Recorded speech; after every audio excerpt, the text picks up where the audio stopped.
Hi guys, welcome back. Gonna do a quick video on replacing this little filler panel here and the torsion rods. Pretty easy way to do it so you don't hurt yourself.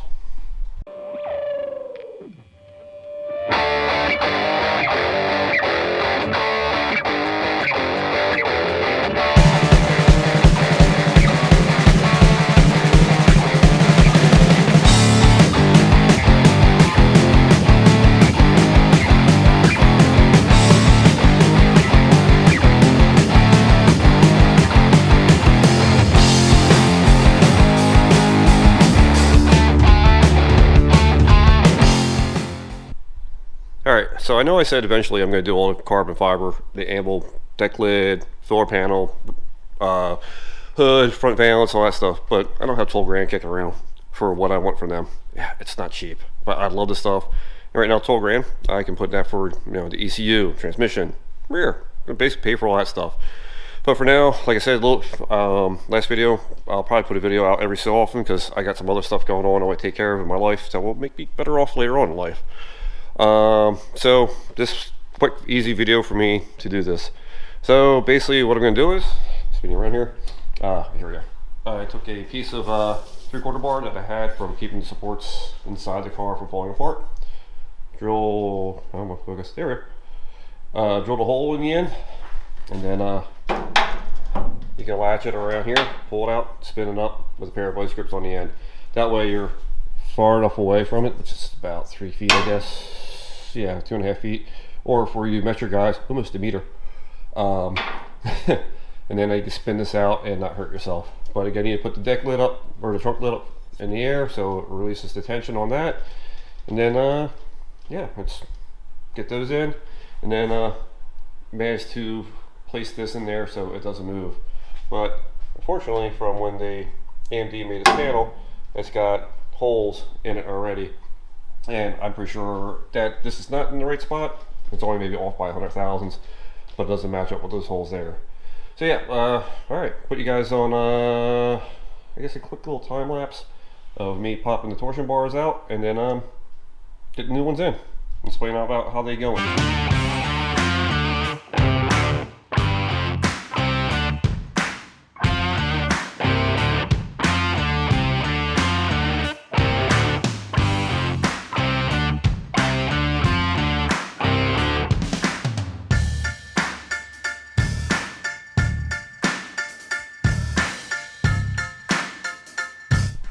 Alright, I guess some point in time I could just go on the internet real quick to see how these rods go in, because apparently some point in time the car had them put in backwards.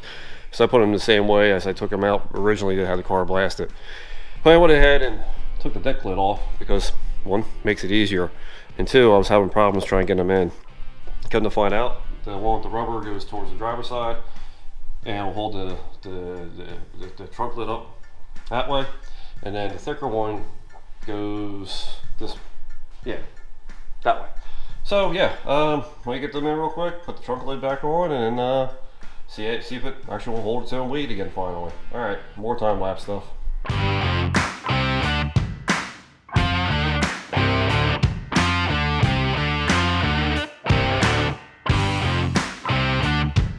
Alright, that was a pain in the butt. I ended up having to modify my tool a little bit to make it work because I couldn't get enough leverage with the vice grips. So what I ended up doing was, I don't want to touch it because it's still freaking hot. Pie cut it, made a little angle, put it on the end, and rinsed it around. I forgot to turn the camera on, but that's pretty much what I did, because now I was just able to give you more leverage. Instead of only having 10 inches of leverage, I had 3 feet of leverage. And yeah, that thing's in there pretty tight. So let me get the deck lid back on real quick, and let's see if we'll stay open.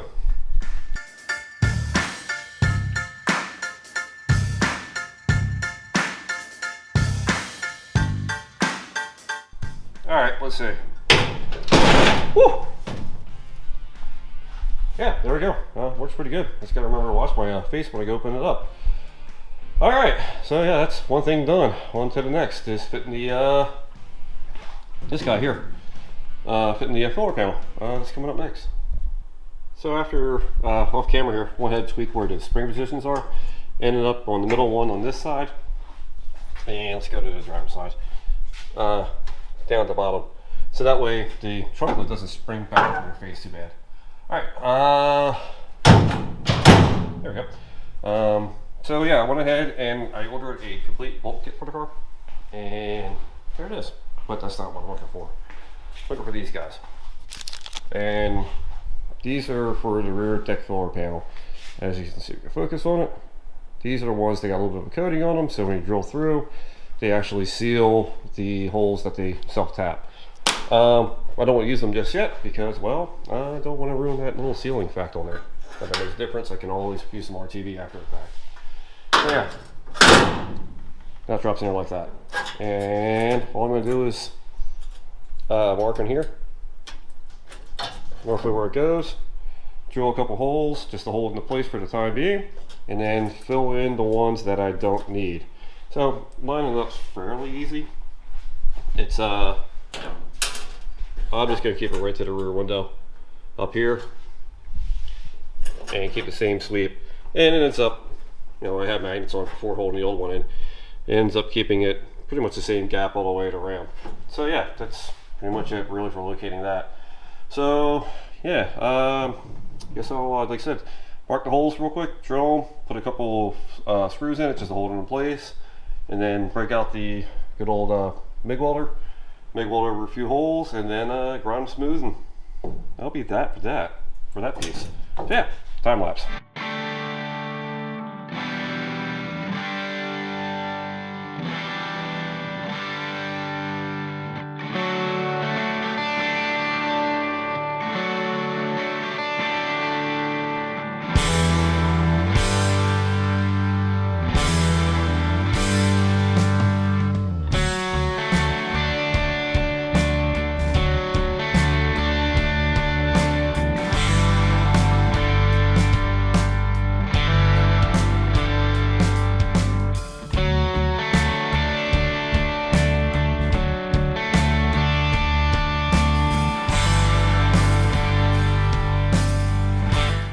Alright, so I went over a couple holes, welded them up real quick, ran them down, and I think I put the new piece in and have a problem.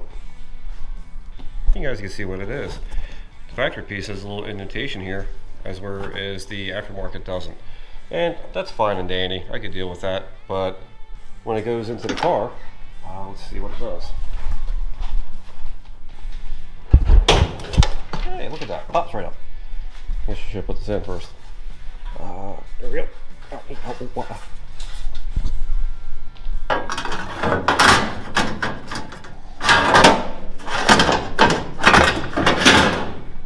Slide it into place right now. Hopefully you can see it on the camera. In place.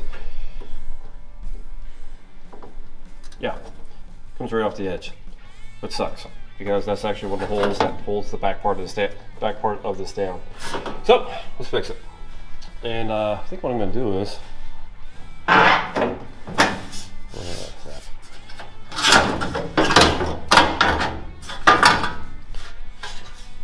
trick that I did on making the inner wheel support. Let me grab a marker. Silver one at that. There we go. I'm going to put a slice. I won't be able to make what the factory one was here exactly around in here. What I can do is slice it along here and then hammer that back a little bit with the hammer and dolly, plug that hole, and then move it back a little bit without making reach into the lower deck filler panel there. So let me get my glasses back, safety glasses on, cut out, wheel out, slice it, lower hammer dolly work, re-weld it, grind it, and then hopefully that should make that something in line with the little lip there. So like I said, yeah, the hole needs to be back there, judging by this, because this actually fits on that part really well. But that's what you get with some of the aftermarket panels. Even the holes in the front there, where the slots are for the screws, it's the same deal. But since I made new holes up there, and the glass will cover a lot of that up in this area, and you'll never see it. That's off by a little bit. So yeah, gonna get my cutoff wheel, put you guys up on a time lapse. I don't know how long it's gonna take me, probably 15-20 minutes easily. So yeah, join the time lapse.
Alright, so that's what it looks like installed. You see, we get this pushed back down a little bit, gives me just some room to get a screw in there barely. Come to find out, this piece is not as good as like an AMD or a factory. Like I said earlier, it's what I get for just trusting Classic Industries and buying their part that they actually sell.